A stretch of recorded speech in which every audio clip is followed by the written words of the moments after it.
Hi, I'm E.D. Lewis and welcome back to my channel, and today we're going to do something a little differently. About a year or so ago I did a top 5 vampire books video and I said there'd be a part 2. This is that video. And it's just in time, now I'm filming this in August, but it's just in time for Vamptember. And what is Vamptember? Well, it was created last year by Regina at Regina's Haunted Library. It's a month full of celebrating the vampire. And so you can read books, you can watch movies. I think it's anything vampire, period. But yeah, so I decided I was going to go ahead and do my part 2 to the top 5 just in time for Vamptember. Now, I have 5 more favorite vampire books, and let me just say, there's probably going to be a part 3, so it's going to be like 15 vampire books, maybe even 20, because there might be another one, so we'll just see. Alright, so these are in no particular order, and I'll be giving a very, very brief and vague description of each one, so we'll get to go through each of the books.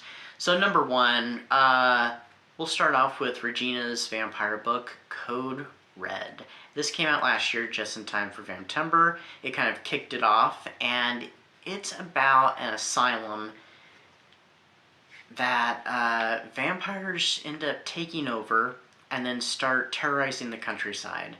One booktuber, I can't remember for sure who it was, described it as kind of like a Paperbacks from Hell, one of those 70s, 80s type horror books. And someone else, I think, had referenced it as country fried vampires, and I think that was John at Books of Blood. And he's definitely right. This book it's zany, it's action-packed, it's gory, it's a great fun book, and I highly recommend it. It'll make you laugh, it'll make you cringe. You may even tear up, depending upon the type of reader you are. So definitely check out Code Red. Alright, number 2, is another booktuber, and by another booktuber, and that is Mina and the Undead by Amy McCaw. Now, there is a sequel to this, and it's really good too, but I figured I'd go ahead and go with the first book in this one. I'll have another one in a bit that'll be a similar situation. So this is about a girl named Mina who's going to spend her summer in the United States with her sister in New Orleans, and her sister works at this spook house where they dress up as movie characters and scare people, kind of like the spook houses you go to at Halloween time, and except for it's open all year round. Well, she ends up making some friends, she ends up developing a love interest, and then some murders are happening at the same time, and her sister's implicated in them. So she has to clear her sister's name and figure out who's doing the killings. This book uses a lot of New Orleans legends and history to create its vampires, and the sequel book, Mina and the Slayers, does the exact same thing, and it's a really cool book. So I would check out both of these books, and also they've got a lot of nostalgia to them because they take place in the year 1995. Number 3 is an Anne Rice book, and it is The Tale of the Body Thief. This is the 4th book in the Vampire Chronicles, and it's kind of different from the previous 3. The previous 3 kind of, we're all very interconnected, at least in some way. Probably the one being most removed, though, would be Interview the Vampire, but it still has that interconnection with the other 2. This one tells its own story. After the events of Queen of the Damned, Lestat has become depressed. He's questioning his own existence. He does something drastic, and then he realizes he is being stalked by this mysterious figure who offers to make a deal with him, to switch places, to literally swap bodies. So Lestat can be a human for a while, and this guy can experience being a vampire. Well, things go a little bit awry, of course. So Lestat's on a little bit of a journey here where he gets to explore what it is to be human, and all the things that go with it, and how it compares with being a vampire, since he hasn't been a human in so long. This book is a very self-contained plot compared to the other books that were, you know, they were so. This one is, it's very much its own thing, and it's an isolated story, but it's definitely really good. I don't know, I love Interview with the Vampire, but I also really like this one. This one is so very good, but I don't know, it's up there with Interview with the Vampires, but I'll say. Alright, number 4 is I, Dracula by D.S. Crow. Now this one is a prequel to Dracula. It tells his story in his own words. We learn about his childhood. We learn about his early years and him ruling Wallachia, because Dracula in this is the Vlad, Prince of Wallachia.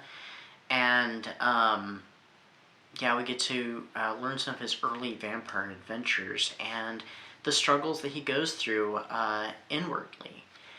We definitely get to know the character more so than any other version that we've seen of Dracula. And this Dracula is not the... Oh, we're getting clouds. This Dracula is not the romantic figure, the sexy, tortured romantic figure that we see in the Coppola film, and he's not a straight-out monster like in the, well, by the time this video comes out, it's not upcoming, it's already come out. Last Voyage of the Demeter, at least on the trailers anyway, it shows him to be a complete monster. He's still a tragic figure, but he's a character I think you can easily feel sympathy with because of the things that he actually longs for in his existence. Now there is going to be a sequel to this that comes out on October the 13th, Friday the 13th actually, and it's called You, Dracula. I'm looking forward to reading that one because the first one, I, Dracula, is so good. And finally, this is the other one where there's 2 books out, and I had to pick and choose which ones. I went with the first book, and it is In Every Generation by Kendara Blake.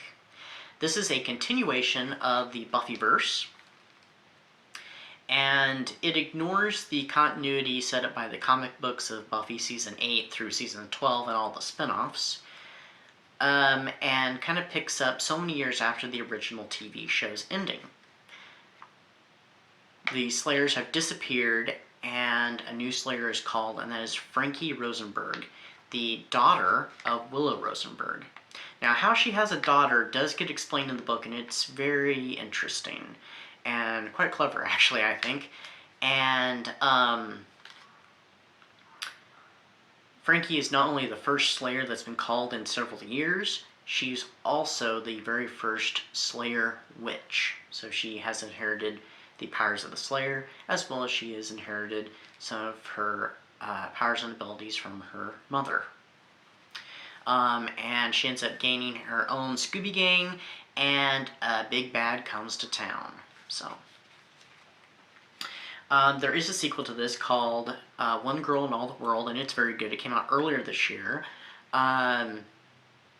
Like I said, it was hard to pick which one, but I thought I'd go with the first one of this series too. I know there's going to be another one. I don't know when it's coming out. I don't know what it's going to be called, but I'm looking forward to it. I hope it's going to be more than just 3 books, because I would love to see this branch out a little bit further.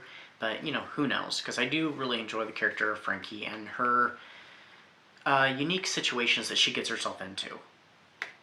So, and her unique situation, period. So that's 5 more top vampire books. And like I said, there'll probably be a part 3 to this, but who knows? We'll get there. I've got other vampire books that I need to read. And I've read a few others since then, and I know there's at least another couple books that easily could go on my top list, so there probably will be another episode to this, or part, whatever you want to call it. But anyway, happy Vamptember, stay safe, stay spooky, and until next time, bye-bye.